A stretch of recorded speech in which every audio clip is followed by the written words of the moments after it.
the lake is in crisis here. The reserve is being totally neglected, and for that matter, we've come together to highlight the. And when you say neglected, I believe you're specifically referring to the marine life, the purple sea urchin and the starfish. And I also believe, according to your literature, that where there was once 40 species, it's now down to 4 or 6. Is that correct? Well, there are 40 species highlighted on the information board there, but in the reserve here, there are over 1,800 species of flora and fauna in the lake.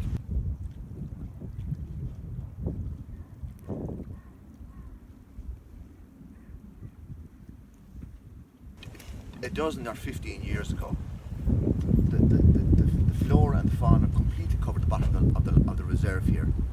But now, due to events, it's the northern half of the reserve is completely barren.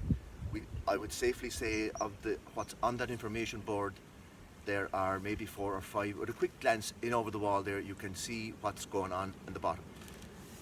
10 years ago, you would have almost instantly identified that 40 species on that information board. Now, today, they've completely disappeared. Okay, and now as a local group, you've highlighted your concerns with the National Parks and Wildlife Indeed. Service. Any response from them? Well, believe it or not, Patrick Graham is a local ranger here, and I was speaking to him last Thursday on a slightly different matter. But he did indicate that his superiors are compiling answers to our little questionnaire and our concerns. So we're hoping to hear back in hopefully not a too distant future. Okay, and just there's also the issue of again in your literature where you say there are 45 boats, kayaks, canoes chained to trees. What's your problem with that? Well, you can see it's not even, they're chained to trees here, they're thrown all over the foreshore here, but on the far side of the lake, it's all part of the reserve here, inside and outside of that wall. Those kayaks are chained to the trees. It gives a total wrong impression to any visitors to the area here that this is a dumping ground for kayaks, etc. Where it's not. In actual fact, the tree is almost skinned alive over there. Probably in a couple of years it'll be dead anyways. But you say in your statement that Lough Hyne has become a de facto water sports resort instead of a statutory marine nature reserve. That's a hard-hitting statement. Do you stand by that? We do indeed. Yes, of course we do. Yes.